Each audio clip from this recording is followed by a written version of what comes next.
Well, I thought our young ladies competed at a really high level. Obviously, Texas is a very, very good program, and I thought they did some things that really frustrated us on both ends of the court. Ultimately, I think their second chance points really hurt us, and us missing 10 free throws really hurt us. So you kind of minimize those two things and shrink that down, and it's a little different a little different scenario. So the two things that we've got to go back and look at. Then on top of that, we didn't take care of the ball very well, but Texas has a lot to do with that. They turn teams over at a very high level. So now important for us to get back at it. Really important road trip coming up for us. Coach, going into their defense a little bit deeper, you guys only had 3 assists tonight. What specifically do they do? Is it clogging up passing lanes? Is it on-ball pressure? A combination of those things that made it tough on your guards tonight?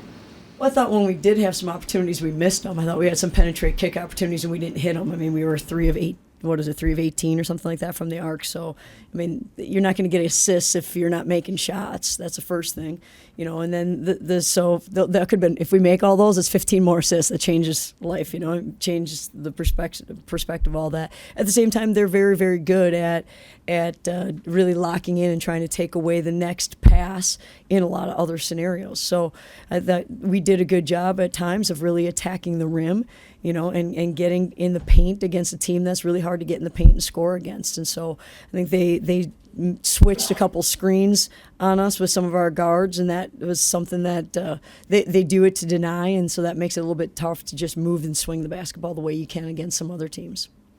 Coach, Texas's offensive rebounds, it seemed like a lot of them are long rebounds, balls that come back out to the foul line or maybe, and so it wasn't like it was just a battle underneath, so to speak. So, I mean, those are basically 50-50 balls sometimes. I mean, just, your thoughts, right. Is it just more hustle on their part or just? Well, I think they do a really good job. They've got some very good athletes, and they do a really good job of kind of tipping it and keeping it alive and then pursuing it at that point in time. And we didn't do as good of a job as we needed to, obviously, in a number of different scenarios to kind of secure it and finish it. And that can be, it's obviously a difference in the game. Right. It is. Right at the tip-off, Texas kind of built an 11-point lead in 5 minutes. What was going wrong in that first couple of minutes, and how did that affect the momentum? Well, I thought we got great shots at the beginning of the game. I really did. I thought we got some wide open looks on the perimeter. I thought we got some shots in the lane that were really good shots. We got some layup opportunities. We got free throw opportunities, and we didn't make them. And they found a way to kind of capitalize and get going a little bit. And I thought our young ladies battled and competed and found a way to get back in it and did that for major stretches of the game when things didn't look very good, but not necessarily because we weren't playing well. We weren't making shots early on. Coach, I think you had 20-plus bench points tonight. How did your bench keep you in the game? And specifically Sarah Bates, pleasantly surprised by her performance tonight? Well, I thought our bench played great, gave us some very important minutes. I thought Sarah played really well. Savannah gave us some good minutes. Isis gave us some good minutes inside and got some rebounds, some of those kind of things. And we need that, throughout the course of the entire season. And so I thought they did a really good job for us. Coach, you guys are now officially halfway through the conference season, so just kind of your thoughts on how things have gone.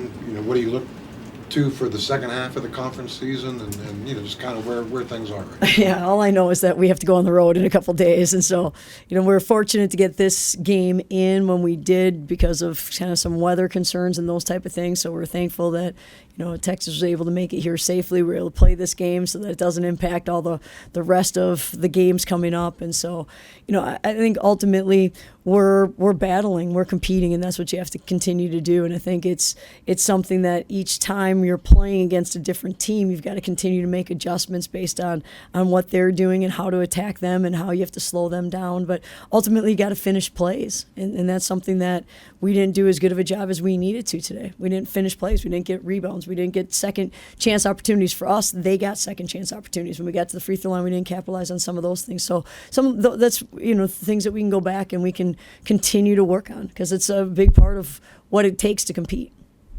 Coach, today was National Girls and Women's in Sports Day. 50 years of Title IX was being celebrated. What do those things mean to you and your team?